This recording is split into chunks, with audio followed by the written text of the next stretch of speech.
Boa noite, irmãos e irmãs, que alegria estar mais uma vez aqui em Mogi Guaçu. A minha primeira igreja foi aqui nessa cidade que Deus me deu a primeira experiência pastoral, 40 anos atrás. É tempo, significa que eu já estou um velho mesmo, viu? Mas uma alegria muito grande estar aqui com vocês e quero chamar a atenção de todos, em onde estiverem, para a leitura do texto bíblico desta noite, que encontra-se no Evangelho de São João, capítulo 3, versículos 14 a 16. Diz assim a palavra do Senhor: E do modo como Moisés levantou a serpente no deserto, assim importa que o Filho do Homem seja levantado, para que todo o que nele crer não tenha a vida eterna. Olha, todo o que nele crer tenha a vida eterna. Porque Deus amou ao mundo de tal maneira que deu o seu Filho unigênito para que todo aquele que nele crê não pereça, mas tenha a vida eterna. Esses tempos de pandemia, eu viajo aí, muitos de vocês que estão participando deste culto sabem, viajamos constantemente. E a realidade mundial é uma realidade de temor, é uma realidade de tensão. Não é fácil, nós somos uma geração que tem tido a oportunidade de testemunhar um evento mundial com implicações tremendas para a vida da sociedade, de cada um de nós. E nesta situação, a qual nós estamos inseridos, involuntariamente, porque nós somos seres humanos, nós temos que sempre estar fazendo uma pergunta, não necessariamente por que ela está a acontecer, mas o que eu posso aprender no meio desta situação que me fará uma pessoa melhor, um cristão melhor, uma pessoa que produz para o benefício de outros de uma maneira mais poderosa, mais possante, que dê um legado de construção de bondade, de vida, de fé nessa sociedade que estamos inseridos. O mundo não desconhece pandemias. As pandemias acontecem de tempos em tempos. A própria Segunda Guerra Mundial, a Primeira Guerra Mundial em si, foram catástrofes provocadas pelo ser humano que chacoalharam o mundo de então. A gripe espanhola, a febre amarela, o próprio HIV, quantas outras situações que o mundo já viveu, mas esta aqui tem uma marca. Enquanto uma guerra mundial ela envolve 30, 40, 50 países, como foi a Segunda Guerra Mundial, este aqui é universal. Não existe um lugar no planeta que não esteja afetado pela pandemia. Então a gente não adianta muito ficar perguntando o porquê dela, a gente tem que perguntar o que podemos aprender no meio dela, porque ela está aí. E o texto que a gente leu nesta noite, ele nos fala de um episódio vivido em Números, capítulo 21. Muito tempo atrás, 2.400 anos atrás. E ele nos fala de uma situação pandêmica no povo de Deus, povo de Israel, enquanto peregrinavam pelo deserto. Porque, de repente, fruto da murmuração, da insatisfação, da contenda, da falta de fé, da reclamação de cada um dos cidadãos, mais de 2 milhões de israelitas que andavam pelo deserto durante o êxodo, Deus permitiu uma praga que aconteceu ali, com serpentes abrasivas, venenosas. E muita gente começou a ser picada, e muita gente começou a morrer. Uma praga, você olhava para todos os lados, você não via solução, porque você está no meio do deserto. Você está no Saara e você vê areia e calor e sequidão, e você não pode se desmembrar do grupo, você tem que ficar ali, as serpentes ali estavam. E no desespero da pandemia, no desespero da praga, eles pedem socorro a Moisés. E Moisés ora a Deus. E Deus olha para Moisés e diz: escuta, faz o seguinte, construa uma serpente de bronze. E coloque essa serpente de bronze num lugar alto, numa haste alta. E quando alguém for picado por essa serpente, olhe para aquela serpente e, ao olhar para a serpente será curado. Moisés fez isso, e quando os israelitas eram picados, olhava para a serpente, e ao olharem para a serpente, todos foram curados. O propósito de Deus nunca foi a idolatria em Israel. O propósito de Deus foi usar aquela serpente como memorial das ações e da bondade de Deus. Quem olhasse para ela, veria Deus agindo. Deus tinha providenciado uma maneira e uma solução para a praga. Mas era também uma palavra profética de Deus, conforme o texto do Evangelho nos diz hoje. Porque assim como Moisés levantou a serpente no deserto, assim também Cristo haveria de ser levantado na cruz do Calvário. Então aquela serpente era ao mesmo tempo um memorial e uma profecia. Um memorial para lembrar que Deus ainda continua sendo Deus que sara, e uma profecia para lembrar que Ele haveria de sarar as nossas almas e as nossas vidas de uma forma definitiva em Cristo na cruz do Calvário. Levou 500 anos, mas nos dias do rei Ezequias, nos diz o texto de Números, de 2 Reis, nos dias do rei Ezequias, a serpente deixou de ser um memorial e uma lembrança profética para se tornar um ídolo. E no avivamento do rei Ezequias, em 715 a.C., 750 a 715, uma das recomendações nos diz, verso 4, lá do texto, é que a serpente fosse destruída. Porque ela recebeu até um nome pagão, e ela tinha se tornado um objeto de atrapalho. O povo se esquece muito fácil das verdades de Deus. Deus permite situações difíceis para que a gente aprenda, para que a gente cresça, para que a gente melhore, para que a gente progrida na nossa caminhada espiritual, na nossa jornada cristã.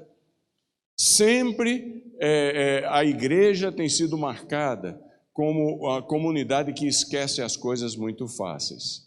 Nos dias de Martinho Lutero, a igreja tinha esquecido do sacerdócio universal de todos os crentes. Então, Martinho Lutero, e das verdades essenciais da fé, só Cristo, só a fé, só a palavra e só a graça. E alguém teve que levantar dizendo, não, eu vou declarar isso aqui na porta do castelo aqui da minha vila, 92 teses, dizendo que essas coisas têm que ser relembradas, porque estão lá, mas nós somos seletivos demais e nós devagarzinho permitimos o esquecimento de algo que vai melhorar a nossa vida se nós relembrarmos.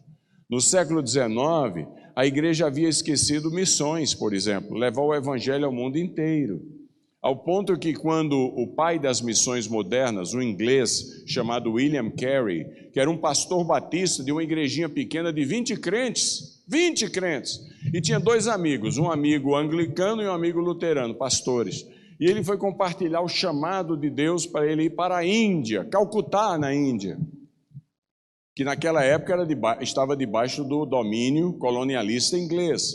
E ele disse, eu vou lá para pregar o evangelho. Aqueles dois pastores disseram, isso é loucura, jovem, porque se Deus quisesse mesmo evangelizar os pagãos, Ele mandaria os anjos. A igreja tende a esquecer as coisas com uma facilidade que choca muitas vezes a cada um de nós. William Carey resolveu ir a si mesmo, manteve-se fiel ao seu chamado, levou a sua esposa, 3 meses de viagem, no navio, a esposa no meio do mar enlouqueceu, morou 6 anos na Índia louco até morrer, mas ele cumpriu o propósito de Deus, se tornou o pai das missões modernas. No começo do século XX, a igreja falava do Espírito Santo como nunca negou a Trindade, Pai, Filho e Espírito Santo, um só Deus que eternamente existe em 3 pessoas. Mas ela falava do Espírito Santo como um item de teologia e de filosofia. Era uma afirmação teológica, mas sem nenhuma proximidade com a gente. De repente, Deus levanta o movimento do avivamento mundial. Entre os presbiterianos na Coreia, foi lá onde tudo começou, em 1907, de lá chegou até a Azusa Street, entre os metodistas nos Estados Unidos, e de lá para o mundo inteiro, e para o Brasil, os pentecostais do Brasil. e os carismáticos, neopentecostais, e muitos de nós. Estamos aqui nas igrejas mais tradicionais, mas cremos que o Espírito Santo não é apenas um item de teologia, mas é um amigo mais chegado do que o irmão. É alguém que se entristece conosco ao nosso favor e com as nossas atitudes, mas se alegra conosco, está perto, é um consolador, é um amparador, é um instruidor de cada um de nós a toda a verdade. Mas a igreja vai esquecendo estas coisas essenciais e Deus permite assim, pontos estratégicos de referência, situações que são criadas com aplicações mundiais para que a gente redescubra a verdade, que a gente havia esquecido. Estava ali, mas havíamos esquecido. Finalmente, na década de 70, a igreja tornou-se muito centralizada no templo. Ela esqueceu que templo só veio a existir no ano 313, quando Constantino declarou o Edito de Milão, e a mãe dele, Santa Helena, viajou até Milão e determinou a construção da catedral que existe até hoje, uma coisa fenomenal, é uma obra-prima da arquitetura mundial. Até aquela época, a igreja reunia-se em pequenos grupos. Jesus treinou 120 pessoas por 40 dias, diz o versículo 3 de Atos 1, para que eles liderassem a igreja nos assuntos do reino de Deus. Quando o Pentecostes veio, no dia seguinte a igreja já começou com 120 grupos, e reunindo-se no templo em Jerusalém, mas não era um templo cristão, mas precisava estar junto, então reunia-se na frente da igreja, do templo, no pátio que é gigantesco, e de casa em casa. Levou 1940 anos para, em Natal, no Rio Grande do Norte, o Dom Eugênio Salles, que incidentalmente era meu primo, cardeal, faleceu, começar as comunidades eclesiais de base em 1960 e pouco, era cristã já, que foram copiadas pelo catolicismo do mundo inteiro e pelo protestantismo, e todo mundo hoje.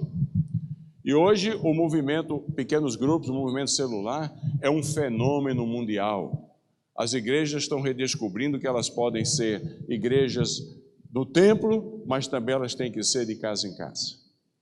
Então Deus permite situações na história da igreja, na vida de cada um de nós, não é para ensinar para a gente coisa nova, não, é para relembrar a gente do que já está nas Escrituras, que a gente esquece.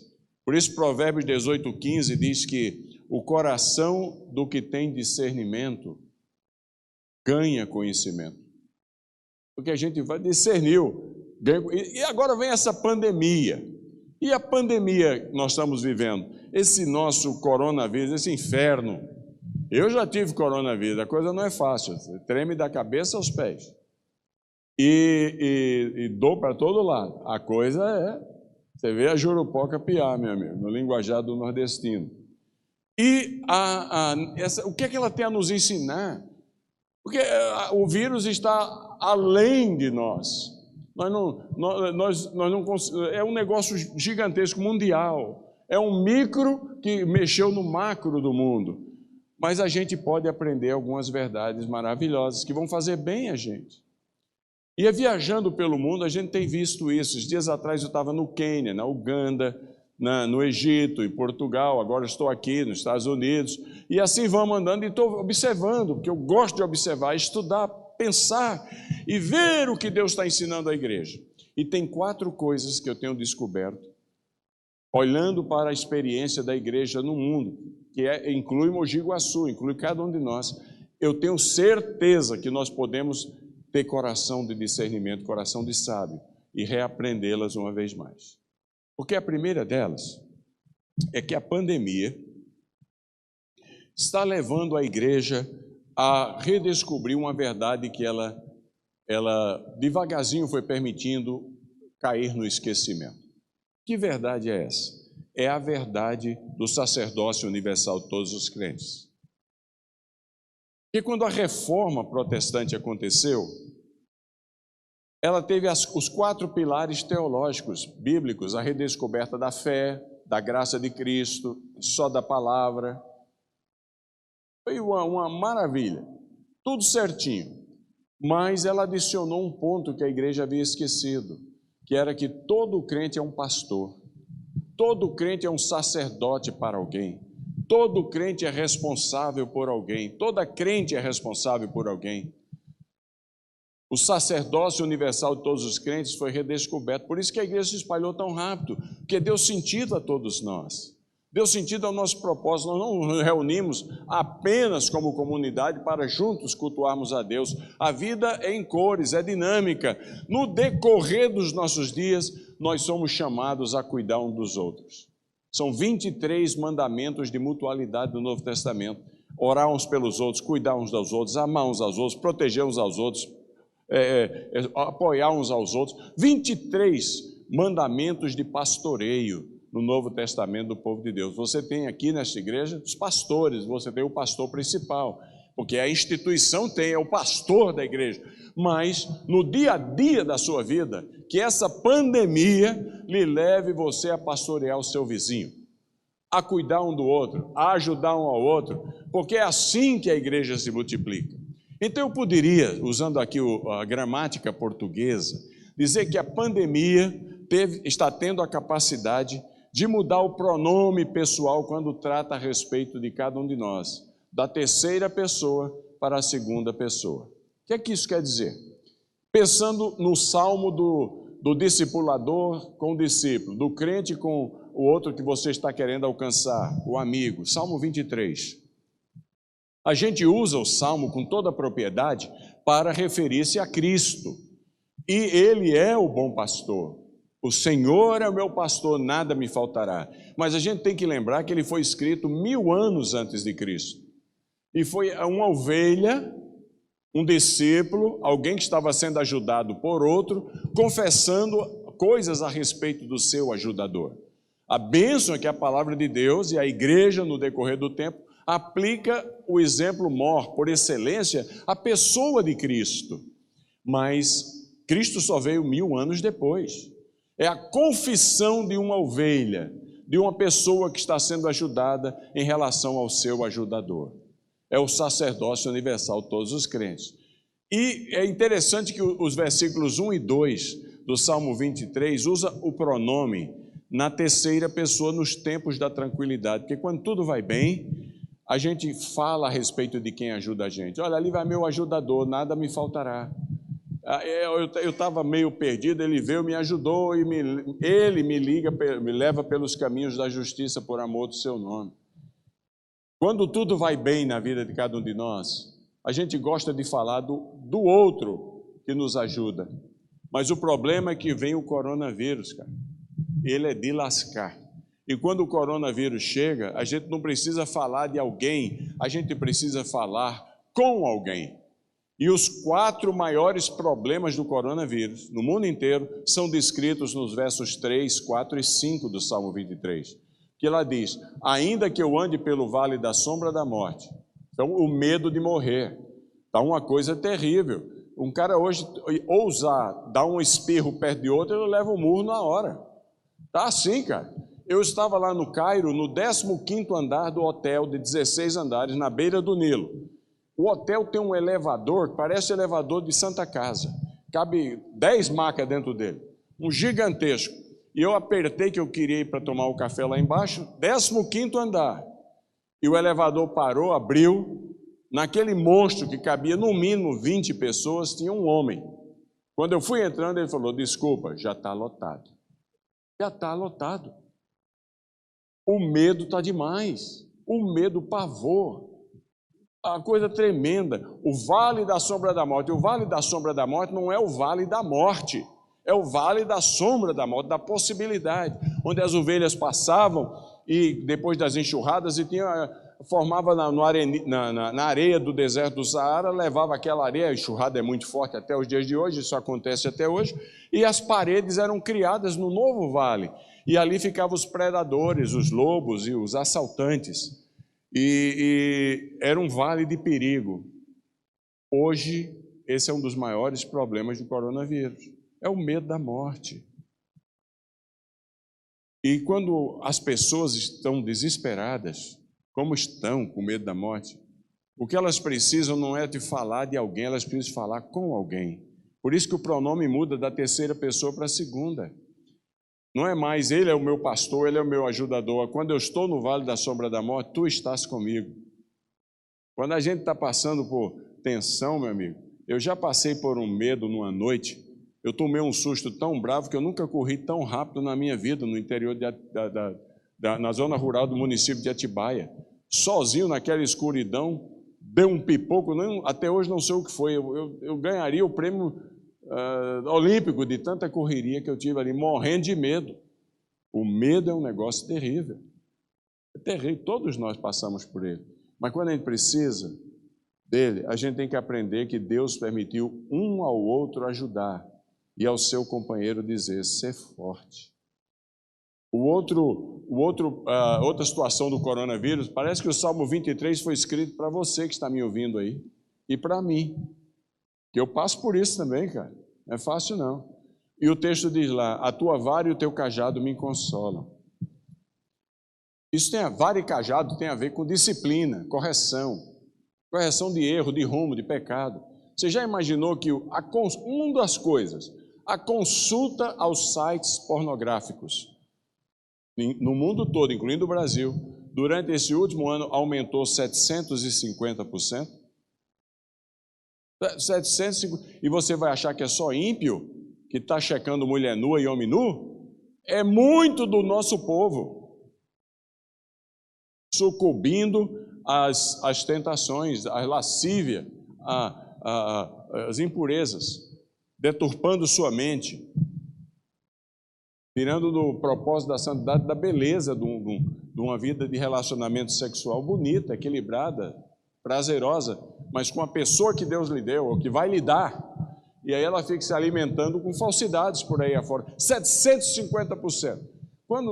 Isso é uma das coisas que o coronavírus tem provocado. Quando a gente está em erro, o que a gente precisa não é alguém chegar e dar uma passadinha com a mão na nossa cabeça, você é bom, que é isso, rapaz, deixa para lá, isso passa. O que a gente precisa é vara e cajado. A vara dói, e a gente sente a correção, mas o cajado traz a gente para junto. Você corrige a ovelha assim, você dá uma pancadinha nela, mas o cajado está no pescoço dela, para não deixar ela ir embora, dizer, você é precioso, você é preciosa.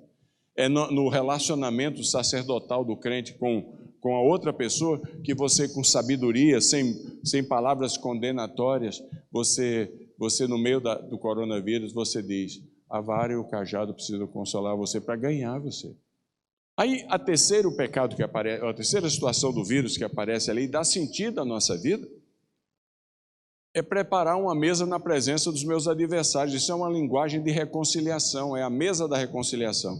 Prepara uma mesa na presença dos meus adversários. Uma maneira do árabe e do judeu no Oriente Médio resolver os seus problemas, comendo peixe, pepino e chupando uva, e mel de abelha. É assim que eles fazem, e pão sírio, e assim vamos, mas é ao redor da mesa. O coronavírus provocou só a nível de família um aumento até agora, não é? É em cima do que o ruim que já estava, 35% de aumento nas famílias evangélicas em divórcio. É porque já não era fácil aguentar um ao outro vindo para casa só depois do trabalho. Agora você tem que trabalhar de casa, a dose é violenta. É a verdade nua e crua, você tem que provocar você tem que redescobrir a aliança que a gente fez no dia de casamento. Aquela que disse que eu vou estar com você no dia bom, no dia mau, na alegria e na tristeza. Que se for só na experiência, na dureza, no temperamento bravo de alguns de nós, na falta de compreensão, a gente diz, isso aqui é um inferno, vou embora. O que nos mantém junto é a mesa da reconciliação e do perdão, que tem a sua base, os seus pés, a aliança que a gente fez com Deus e com a outra pessoa.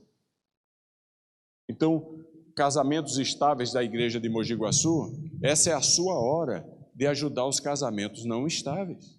Entende? É a pandemia que está revelando quem é e quem não é. Então, prepara uma mesa na presença de quem se julga adversário. E o último dos episódios que aparece ali no Salmo 23 é a perda da dignidade humana. que diz: unge a minha cabeça com óleo e o meu cálice transborda. Está muita gente perdendo tudo. Eu passo aqui, passei em Mogi Guaçu aqui, tudo fechado. Muitos não vão aguentar o tranco. Você sabe que nos Estados Unidos, onde eu moro, do grupo de 50 anos para cima que perdeu o emprego no último ano e que não consegue de volta, e que está perguntando como é que eu vou cuidar do resto da minha esposa, ou do meu marido, ou dos meus filhos, dos meus netos, muita gente é arrimo de família de pai e mãe que são pais solteiros e coisa assim, os netos vêm morar em casa. Do grupo imenso de milhões de pessoas de 50 anos para cima que perdeu o emprego ou fechou o seu negócio, não pode manter, 16,5% numa pesquisa disseram que já pensaram em cometer suicídio, que a dignidade vai embora. Ninguém lhe ouve, ninguém lhe dá uma chance. Eu conheço um indivíduo que investiu tudo o que tinha num restaurante no mês de janeiro do ano passado. Hoje não tem mais nada, só conta que chega, só conta. Dignidade lá embaixo: poxa, eu sou um fracasso, tudo que eu tento não consigo solução, não vai para frente.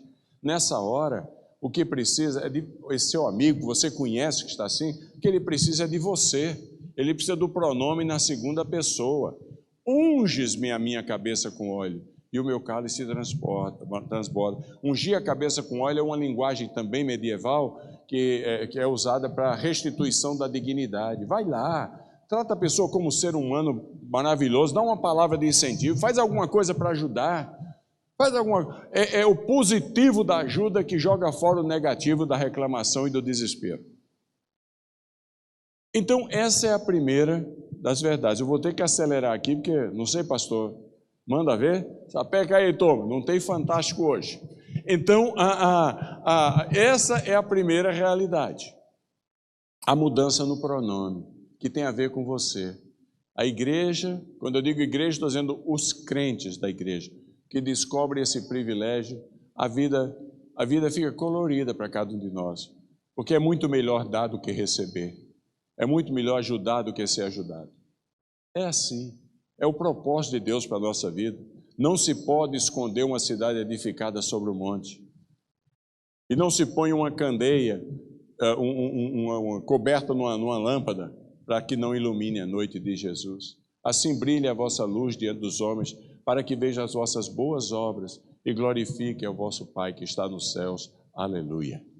Segunda verdade que a igreja estava esquecendo, ela estava muito confiante em uns eleitos especiais pagos para dizer o que ela queria ouvir.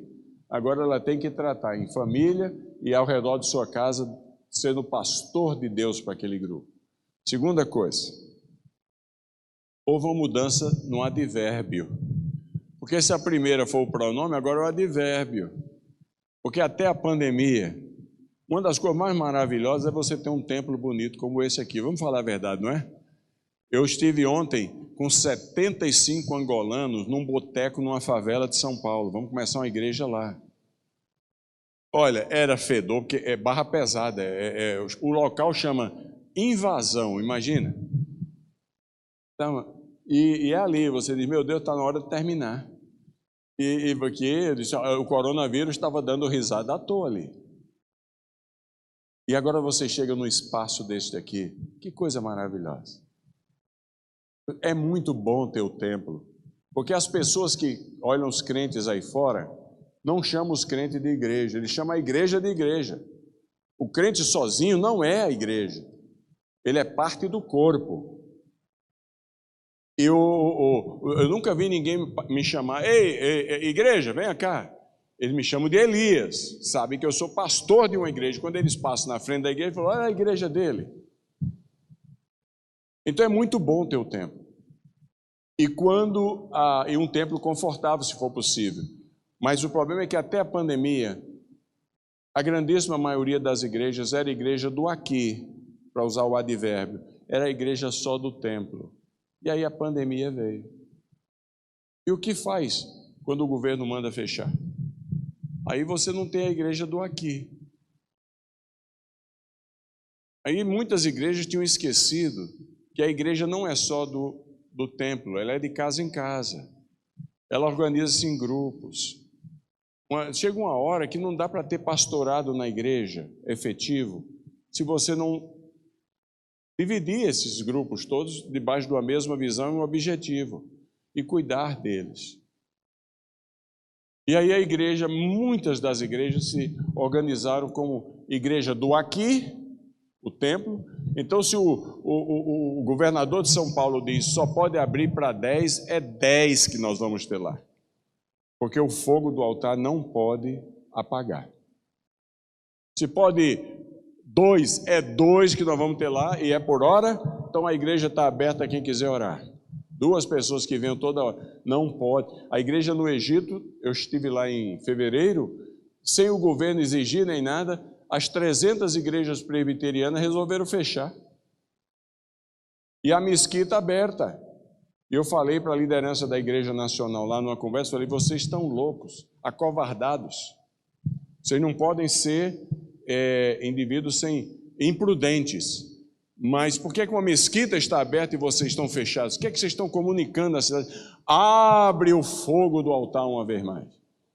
E que vem alguém ali, vem orar, o povo passa e diz, o crente não tem medo. Entendeu? É ali. Não é que você vai desobedecer a lei, mas você, dentro do aspecto da lei, você permite que venha. Porque o indivíduo que conhece a Cristo e se congrega numa congregação, você pode dizer o que quiser. Em casa é uma coisa, mas quando ele vem aqui, ele tem tido experiências com Cristo aqui. Ele gosta de vir aqui. Então, é no templo. Mas agora, uma coisa não pode esconder a outra. É do aqui, mas é do ali. É o advérbio. Eu estou aqui com 20 pessoas dentro da igreja. Cabe 1000 e tantas. Onde é que está o povo? Tem que estar no ali em algum lugar. Tem que se congregar. Se organize como vocês queiram. Mas a pandemia está mostrando que igreja é comunidade. Tem que estar junto. Como vai fazer isso aí, a gente não sabe. Mas ela tem que ser a igreja do ali.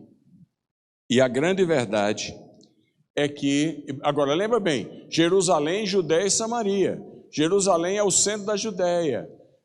Para você sair de Jerusalém para Samaria, é para você sair daqui no máximo a Itapira.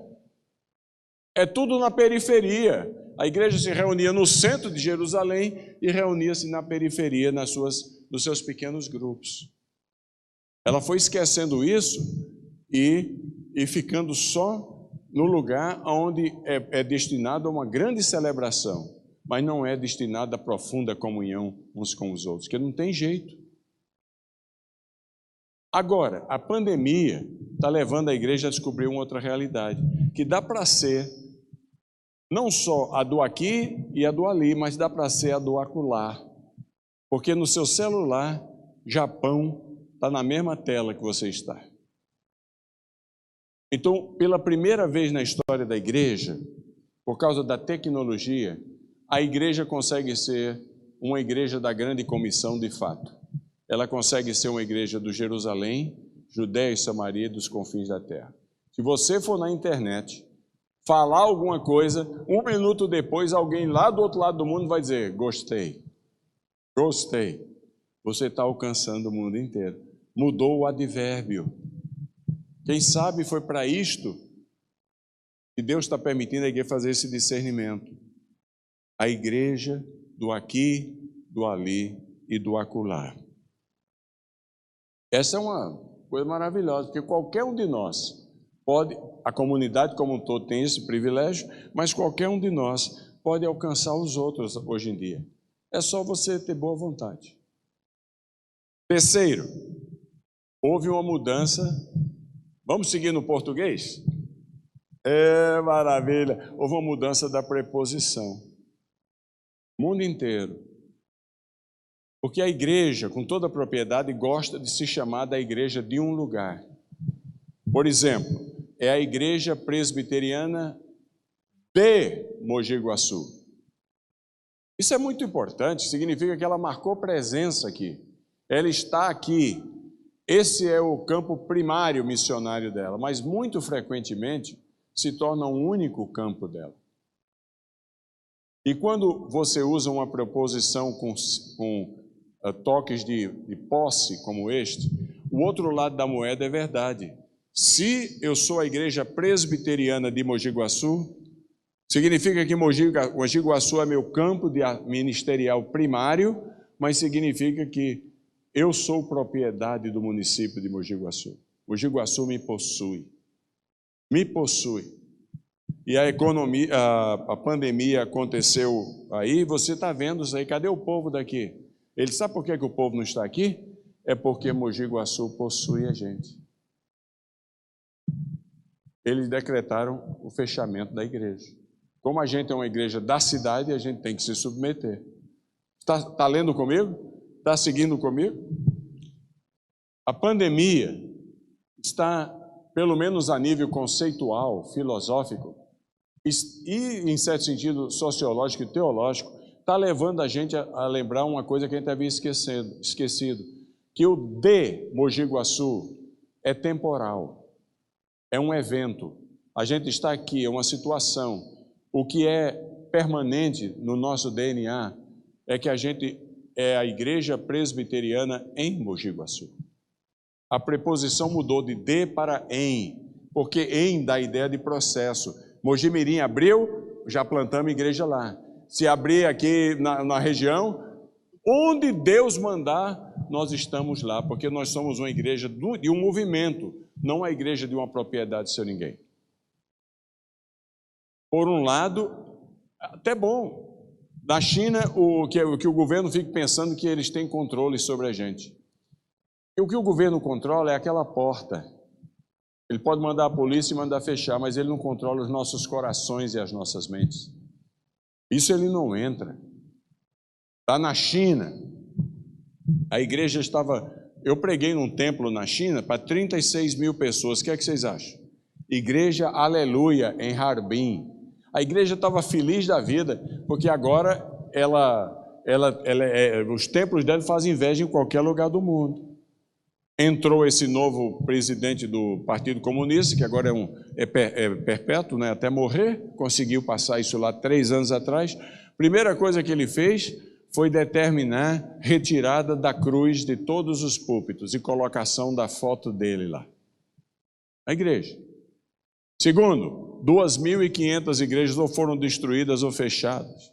Terceiro, colocou 600 milhões de câmeras espalhadas pelo país e não tem uma igreja cristã que não tem uma câmera para leitura facial na entrada dela. Qualquer pessoa que entra é lido.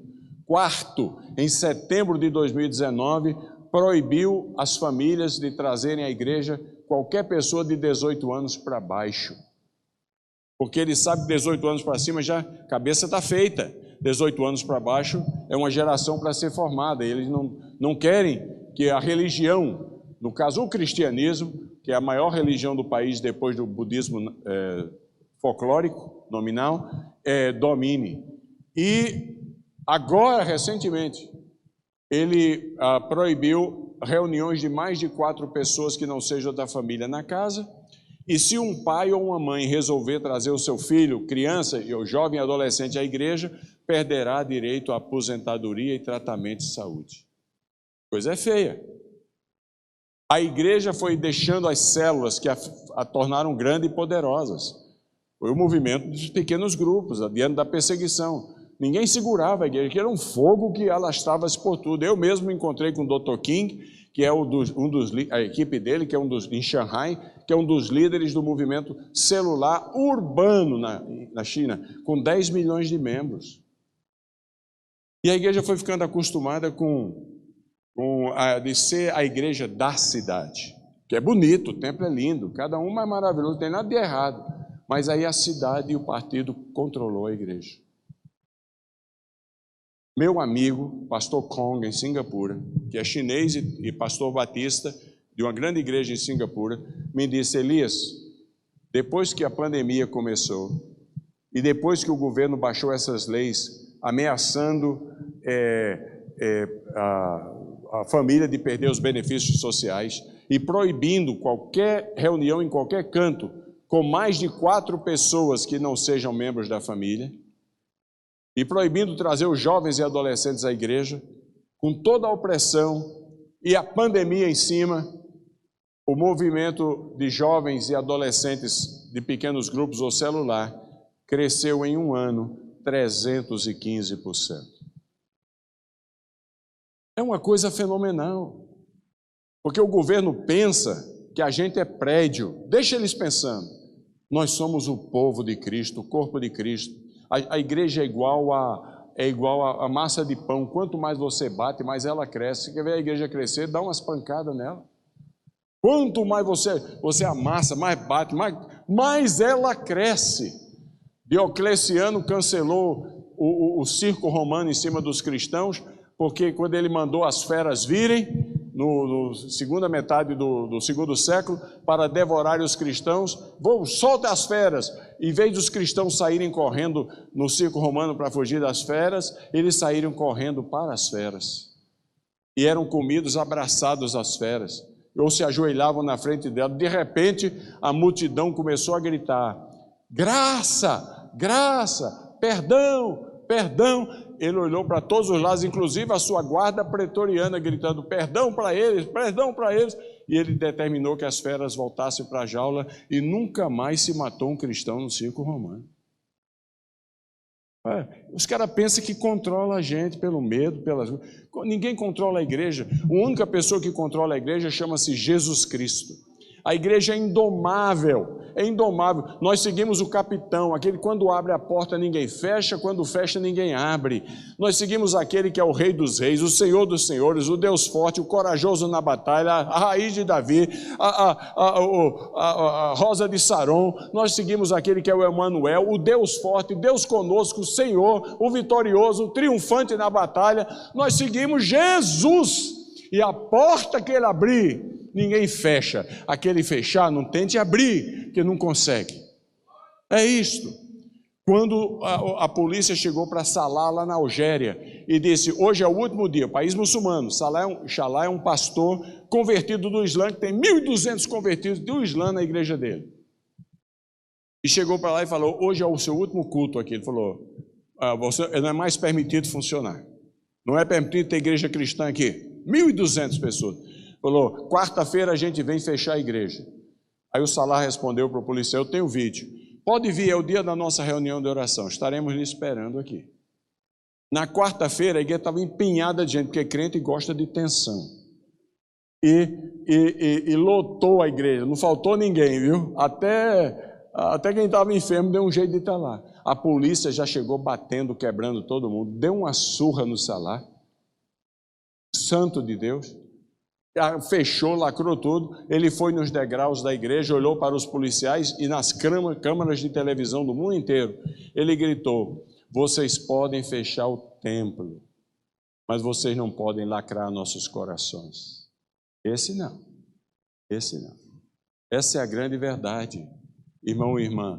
Vocês e eu estamos em Mogi Guaçu, e é isso, porque estamos aqui, nos sujeitamos à lei daqui. Mas Mogi Guaçu, jamais imagine que nós somos de Mogi Guaçu.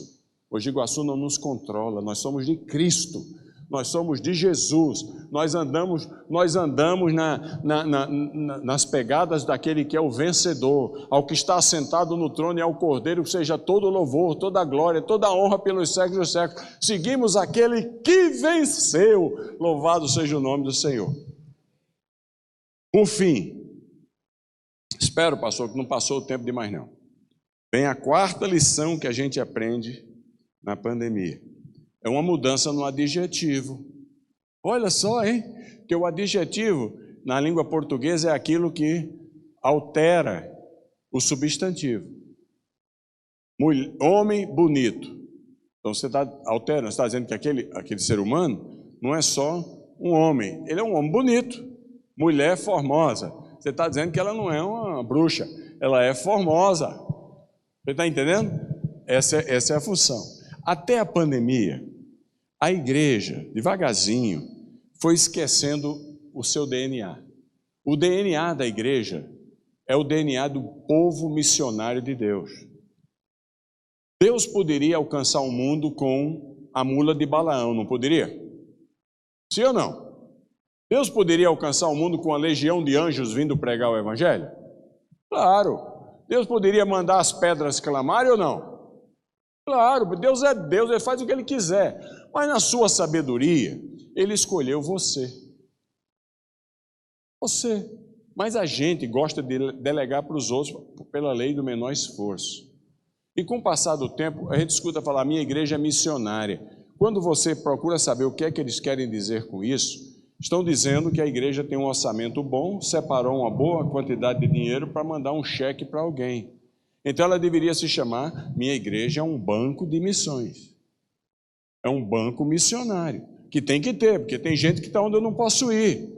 E precisa sobreviver, então você manda. Aí você queria um conselho missionário na igreja, que é uma maravilha, porque princípios de boa administração têm que ser admirados. Mas se não tomar cuidado, o conselho missionário se torna um grupo, um ministério da igreja, e não o representante do DNA da igreja, onde a igreja se une ao redor e ela é missionária. Cada crente é membro do povo missionário de Deus. Cada crente é o missionário na cidade de Mogi Guaçu. Não tem jeito. A única maneira do seu amigo ser alcançado é através de você ou de outro aí qualquer, mas de você estar mais perto. A pandemia veio e não é só o vírus que está do outro lado da porta, não, é o seu vizinho. Você abriu a porta, você mora num prédio de apartamento, o infeliz está ali. Não tem jeito. Você foi dado o privilégio de chegar a Ele. Lucas diz assim em Atos 1:1, escrevi o primeiro livro, ó Teófilo, falando a respeito das coisas que Jesus só começou a fazer ensinar. Só existe uma obra de Cristo que foi telestetai, consumada. É a obra da salvação. Não dá para a gente, por mais que a gente tente dar uma de Henri que tem aqui no Brasil, aquele doido, não dá para você acrescentar nada ao que Jesus já concluiu por completo. Não precisa mais nada, está pago na cruz do Calvário. Mas isso é o nascer de novo, é o de cima, é a salvação. A obra de fazer discípulos de Cristo, ele só começou. Quando ele morreu e ressuscitou, tinham 500. Hoje tem 2,5 bilhões. Se a obra do novo nascimento é só de Deus, ninguém nasce se não vier de cima, a obra de fazer discípulo é nossa, com a ajuda de Deus. Com a ajuda de Deus. Os anjos queriam fazer, Jesus entregou a cada um de nós. Eu quero pensar que no final dessa pandemia, você vai ter um filhinho na fé para apresentar a Deus. Não é possível que não tenha, porque o filé mignon da atividade missionária está aí, o povo com medo da morte, o povo desesperado, o povo angustiado. Quer coisa melhor? Porque se tudo for bem, ninguém presta atenção no que você fala. Se a conta bancária estiver alta, se Deus não responde, o dinheiro compra. Mas agora, que está todo mundo nivelado por baixo, está todo mundo com medo, esse é o momento, meu amigo. Nunca uma geração teve a oportunidade que nós estamos tendo de ser o povo missionário de Deus. Você tem que usar todas as oportunidades, porque a preposição mudou. O missionário não é mais apenas uma igreja, instituição. O missionário de Deus é você. Você, continuador da obra que Jesus começou a fazer ensinar. E eu quero terminar com uma ilustração do que significa isso. Lá na cidade de Bérgamo, no norte da Itália, a 30 quilômetros de Milão, um pastor de 72 anos pegou coronavírus. Velhinho dedicado, amigo de uma amiga minha, uma pastora, Roselém, que era um ex-freira, que se converteu na Itália lá e hoje tem 70 e tantas igrejas. Maior igreja da Itália, chama Sabaote. Muita amiga minha, missionária de coração. Resolveu continuar casada só com Cristo, mas está mandando brasa. E o pastor amigo dela, e esse pastor foi internado na ala dos covidianos, do hospital lá. Como era uma ala dos covidianos manso, ele ficou uma semana lá, pregava o evangelho todo dia, de cama em cama do pavilhão dos doentes de Covid. No terceiro dia, ele já começou um pequeno grupo entre os doentes de Covid. No 7º dia a coisa complicou para ele, ele foi para o semi-intensivo, a unidade de tratamento semi-intensivo.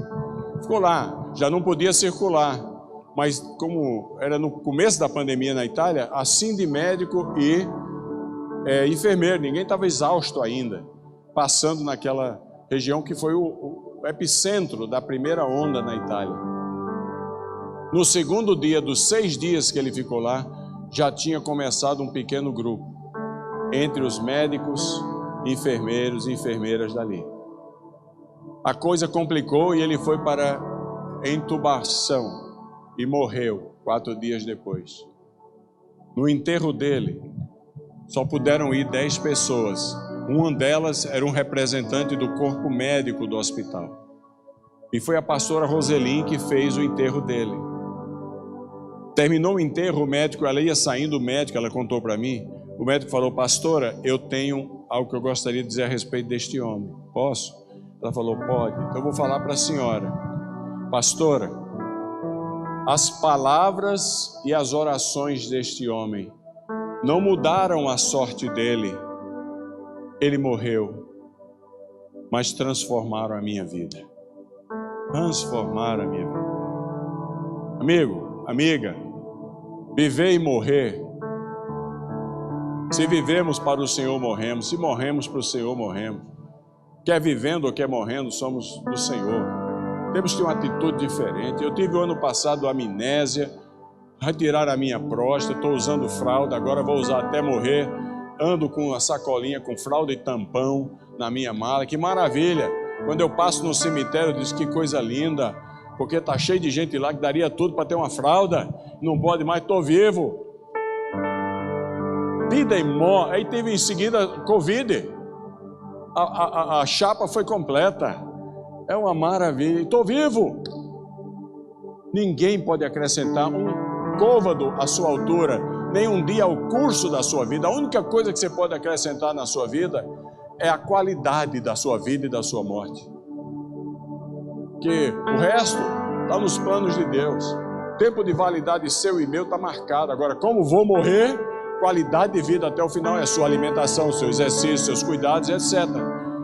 Mas é também a qualidade de vida do cristão é o seu legado. As palavras e orações que você faz pela sua saúde podem até não mudar você. Antes de ontem morreu um grande amigo meu, o pastor Eduardo da Quadrangular de Curitiba. Eu vou indo lá amanhã para encontrar a família, o filho dele, Silas, e chorar com os que choram. Mas as palavras dele, como as suas e as minhas, e as nossas orações, podem mudar muita gente. Podem mudar muita gente. O que vai valer não é como você começou sua jornada, é como você está vivendo a sua jornada e eventualmente você vai terminar a sua jornada. Que as suas palavras, que as suas atitudes, que as suas ações durante esse Covid transformem a vida de muitos, mesmo que, vivendo ou morrendo, você vai estar com Jesus. Que Deus nos abençoe. Amém.